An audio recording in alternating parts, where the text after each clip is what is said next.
Guys, here we have a tri-axle, all steel trailer.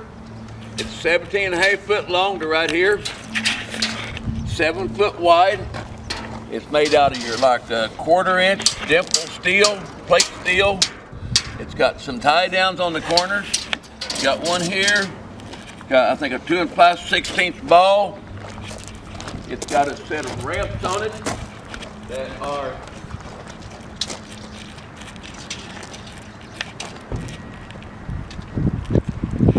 like 56 inches long. It should have 6-wheel brakes if they work. It's got one tire on this side not holding air.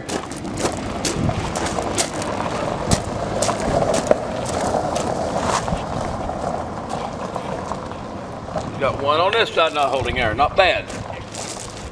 No title. Got springs on it.